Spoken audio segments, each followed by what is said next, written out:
What is going on, everybody? My name is ChadderManHD and welcome back to another video. Now in today's video guys, what I'm about to show you is an awesome zombie product glitch you guys can do on the new map Alpha Omega.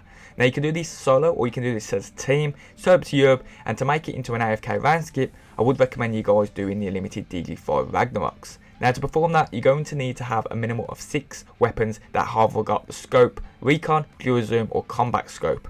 And then from there, I would recommend you guys picking up the GKS from the central street. That's going to cost you 1,300. Then going over to the cul-de-sac, turn on the power, and then going inside this van and switching your starting weapon for the ICR-7. Now just make sure that these weapons have got the scope on it. If they haven't, then you can't use these weapons.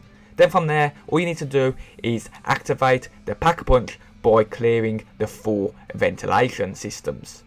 Now once you've put both of those weapons, the GKS and the ICR-7 into the Pack-a-Punch, you then want to pick them up. It's going to cost you 10,000.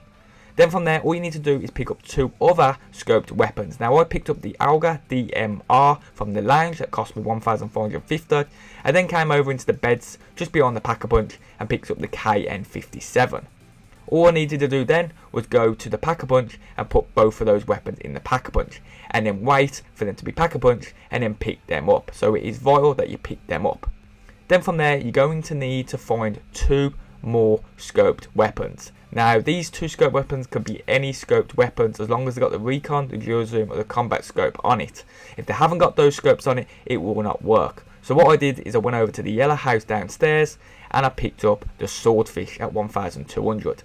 I then went over to the greenhouse downstairs and then I picked up the Spitfire for my other Pack-a-Punch weapon that cost me 1,150. Now once you've actually picked up that, all you need to do then is go back down to the Pack-a-Punch. Now once you put both of these guns into the Pack-a-Punch, you then need to pick them up. So it's vital that you pick them up. At this point you'll notice once you pick them up, you would have had all 12 variants of the different scoped weapons, and at that point you wouldn't be able to use your Alexas. Now once you've got both of those Pack-a-Punch guns, you just need to repack them, but this time you don't want to pick them up, so it's going to cost you 2,500 to repack.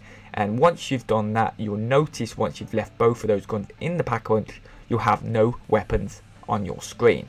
You just have a crosshair on your screen, and then you know you've done it correctly. If you've got hands or fists, then you've done it wrong and you've obviously made a mistake somewhere. Then from there, all you need to do is make your way over to the powerhouse, and then you want to bring out your DG5s right up against the switch, run up against the barrier, and at your highest point jump and slam. Now just keep in mind you can have a couple of players up here, and I'm going to show you how not to do it. So don't come from a distance, bring out your DG5s and jump slam, because you will not be able to make it. Just make sure that you run up against the barrier, don't jump quick and slam, run up a barrier for a couple of seconds, jump at your highest point and then slam. So just make sure you do that. Now I reckon you can have a minimal of 1 player and a maximum of about 2, maybe 3 players. I haven't really tried more than 2 players, but tell me if it will work with 3 players in the comment section below. Just keep in mind, however, those blue crawlers that shoot out will actually spawn behind you in that spawn room to the left, and they will not be able to attack you, as you can see right there. They're trying to attack us, but they're not actually hitting us. Now the good thing is from here is that you'll be able to kill all the zombies, that includes the dogs. You can pick up the max ammos and you can go AFK for days. So I just want to say a big shout out to the founders. Their link will be in the description like always. Has been your boy ChadderManHD. Have any problems, let me know in the comment section below, and I'll see you guys soon. Bye bye.